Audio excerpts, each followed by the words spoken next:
Well, good morning. I'm probably going to start another YouTube channel and talk about rebuilding this Nitro boat that I have, which we'll get over here. So I bought this '04 Nitro Bay a few months ago. And first thing I noticed was he had extra plugs laying in the back. And I said, what's all these extra drain plugs for? And he says, oh, those scupper things don't hold the water out, so I just plug them. And I said, oh, you mean the scuppers are below the water line? He goes, oh, maybe, yeah. So I knew right then I was going to have problems. Because any boat that has the scuppers below the water has a big problem. And I would advise you to just skip any boat that water goes in the scuppers. It is only supposed to go out. So in other words, the proper operation is that the scuppers are above the water line. Any water in the boat can drain out of the boat. So back here, so here's the scuppers, and you can see they're old and they, here we are. So they get like this in the sun and stuff, but they were never meant to seal. They're only meant to let the water out, and then if you get a wave or you're backing up or something, this is supposed to just shut and keep tons of water from coming in. So, this is kind of normal for an older boat where the sun gets on this rubber and messes it up. And so at that point I knew there was a problem, but it was a decent price and a decent boat. And so, I'll take it, see what I can do with it. And of course, right there, I would have took the boat back to the factory. If I was the new owner and this boat didn't float, I would have took it back and made them give me another boat. Because I believe it's a design flaw. Let me get over here. Sorry, I got a cold here. I believe it's a design flaw because it was rated for 150 or something horsepower, 2-cycle, back in '04. That's what would have been on it. And, the guy did it right. When he bought this boat, he put a 4-cycle on it, 4-stroke, they call them. And that's real common. Everybody was dumping the 2 strokes and putting 4 strokes on, and they're heavier. So this is a F90, 90 horsepower Yamaha. I looked it up. It weighs 360 pounds. And, 150, 125 would have been about the same weight. So one thing that typically happens is everybody throws 4 strokes on them. They're heavier, and that causes the problem. But in this case, the guy did it right. He put a 90 on it, and he went lighter and tried to match the weight, which is a really good idea.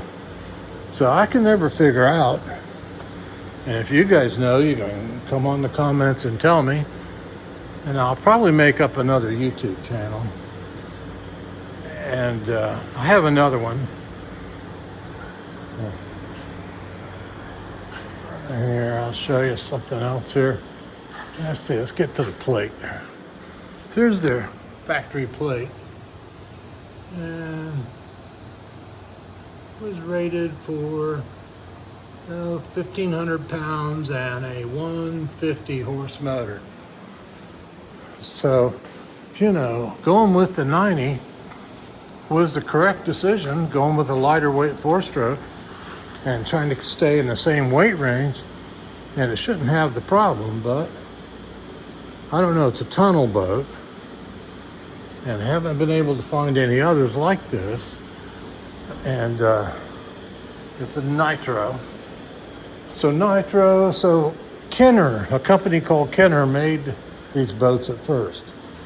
Then, Bass Tracker bought the name, and started making them as Nitros. And so Nitro is a big name in bass boats, but they didn't make too many of these that I could find. I mean, I look online, I see one 18-foot for sale, and I've seen one 22-foot. So they didn't make a whole lot of them, but this is basically a cheap, no-frills boat, which is what Tracker's known for. I mean, if you look, there's this is basically the hull. This is the hull and a floor. There's no inner liner, no inner compartments, none of that you normally get with when they upgrade the boats to the 2 or 3 piece. This is a 1-piece boat. They threw on a platform back there, then they threw on a platform here, and made a couple boxes, set a center console and a gas tank on the top. And so it's basically a cheap boat, but nothing wrong with that. Kind of get what you're paying for. I've had it out in some pretty rough waves, and it has as a bay boat should, it has a real nice, they call it a dead rise, I think. It has a real nice sharp entry. And you have a little bit of, they call this a Carolina flare, where they flare it out to shoot the waves back out away from you, so they don't fly in the boat. So I've had a lot of boats, so I kind of know what all the stuff is. And I should have known better than buy a boat that's sinking. It doesn't sink. I took it out. It's just a little scary because it's so low in the back. Which the reason for this video and this boat channel building, maybe fishing, is I'm going to cut this boat in half and extend the hull.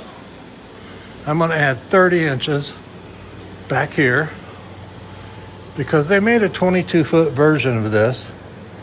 So I will just mimic the same design, add 30 inches to it using ChatGPT, and it says that would give me about 600 pounds of buoyancy because every cubic foot of water weighs 64 pounds. And if you have a cubic foot of displacement, that gives you 64 pounds of buoyancy. So a few hundred pounds of buoyancy would probably lift the rear end of this boat, and then it would be a really good boat. Now, the previous owner went ahead and added a lot of stuff to this boat, and at first I thought, oh, that's the problem. But after I messed with it some, it had 2 power poles on it. I took one off. They don't weigh very much, so now I just took the other one off. But the weight, there's no unseen weight back here. I took everything out of the back of the boat. I made sure the bilges were empty. Put extra air down in there, so an extra bilge pump in. Because the water line, you can kind of see on this side where the water line is. The normal water line is about right here. You can see where the scupper is. So that's why he plugged these. His water just came in all the time. So to keep it right here, the water line, he had those plugged too. Now that's a big red flag because I have a buddy that has that problem. But his is a twin V, has foam in it, and water's always leaked in through some of his hatches and got in his foam, and the boat's always set too low. He even took it back to the factory and they raised the floor. At the factory, these guys are smarter than me. You would think you would seal out the water. But they, at the factory, raised the floor, took his center console off, raised the floor, redid everything, give it back to him, still has the same problem. So I don't know what to think of a twin V, but he did have a little too big of a motor, which, this all is a balancing act. he bought a, let's see, it was a demo boat. It was a 150 Suzuki on the back. And I think the boat was designed for like a 125 or something. So it's not that much weight more. And it shouldn't have been that big a deal with the, sinking the boat. Or, I think he basically had problems with the back holes, water pickups, the through holes. Water kept getting in the boat, soaking the foam. The boat was always too heavy. So I've seen this problem before. But anyway, this video is going to be about tearing this boat up, adding 30 inches to it, and we'll see if I succeed at getting this baby to float like it should. Now, I started already yesterday taking everything off the back, and I thought, I should make a video about this. So yesterday I got most everything unhooked from the motor, as you can see here. I just have to unhook the steering cable. And that's another thing. At first I thought, I seen extra wires. I thought, well, I can extend it back. And then I thought, cable steering.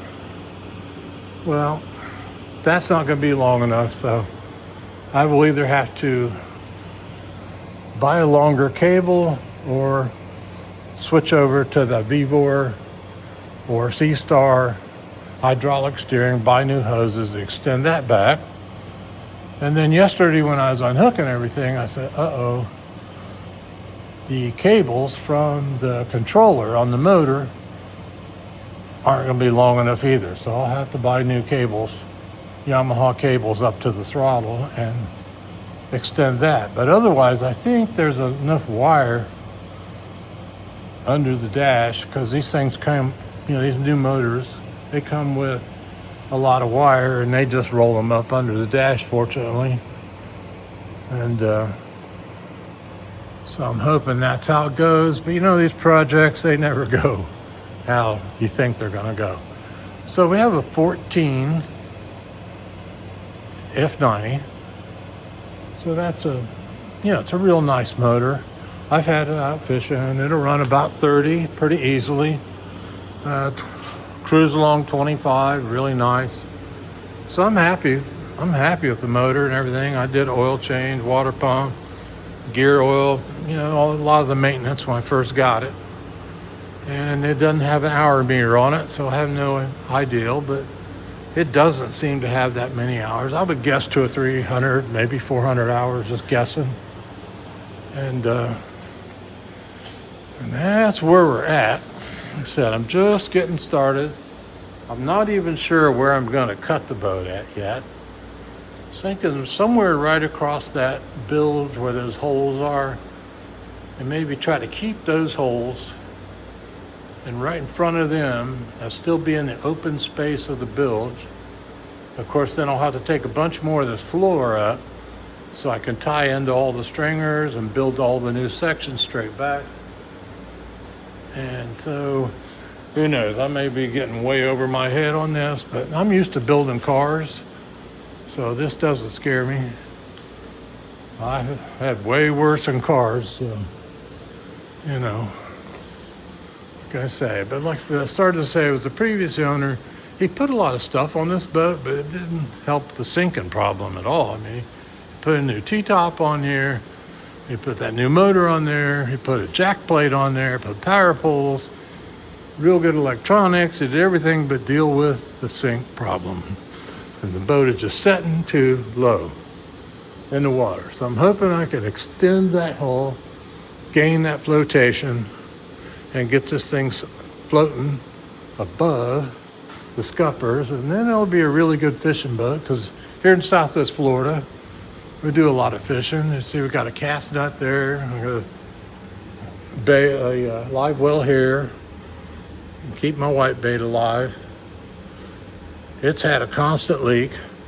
And of course, underneath where is the gas tanks right there.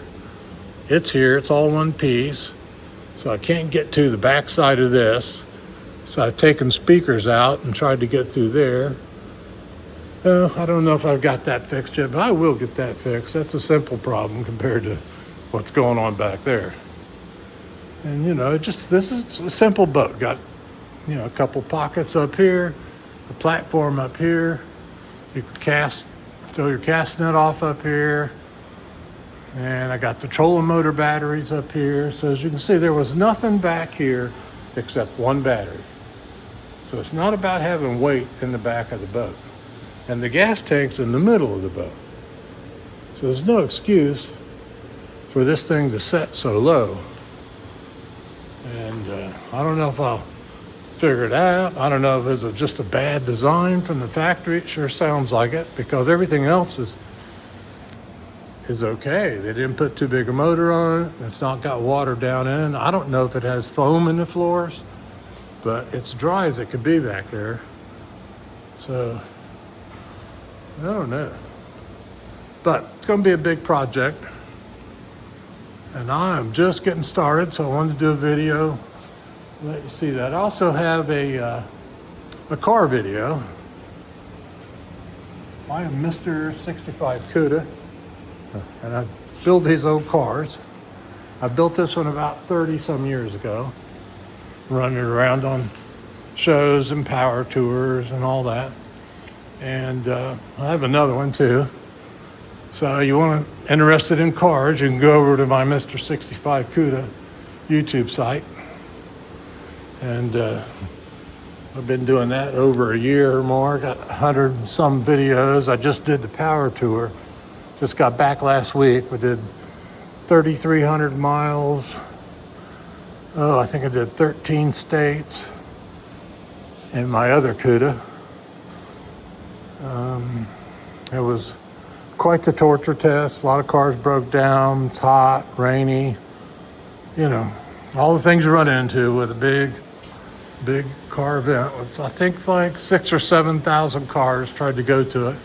And I think most of them finished. It was tough, but that's the way it goes. So anyway, back to boats. Yeah. You see, I think I just really like this design, or I wouldn't even started on it. But it went through the waves really good. I thought, well, this has got a good front end on it. It's got all the stuff on it you want. Electronics. So, you see there, it has big knees come up to a cross support on the transom. And the transom isn't real thick like a lot of boats. I'll go back here. There's these aren't going to be long enough. I'll have to order new ones. And so this transom is only a couple inches thick. And then it had this big support here. And then it has big knees come up from the stringers up here to this. So that's how they got away with not having a very thick. There's all this extra support here. And in my humble opinion, that's just fine. If you're going to brace it another way, then maybe you don't need a 3-inch thick transom or 4 inches like some of these guys do. And this is the type of boat that has a transom built on the back right here. So they brung it around here with the normal thickness, and then they stepped it up here and put the transom in here. And I'm sure it's plywood. All these boats were built with plywood in the old days. This being 04, I'm sure that's how that is. When I drill into it here, when I get going, if it needs a transom, I'll rip that apart and rebuild the transom too. But transom doesn't seem soft, or you don't really know till you get into it. I got to take like this big old casting platform here. I'll be taking that off, get down in there, see what I got across that way. Big project. Anyway, once I get this YouTube started, you guys can like and share. I've watched hundreds of other boat builders on YouTube, trying to figure out what kind of cloth, what kind of resin, what to make the stringers out of, how to attach, There's a wealth of information on YouTube about anything from catching bugs to building boats and cars. So maybe the next video I'll have some more of this, get the motor off there, get the jack plate off there, get that back casting, get some more of the wiring all moved. I'm really hoping that stuff's going to come out of that rigging tube from there to here. It's a short distance. Should be okay. But we'll find out as we dig into it. And it'll be enough for this time. And next video hopefully we can see some progress.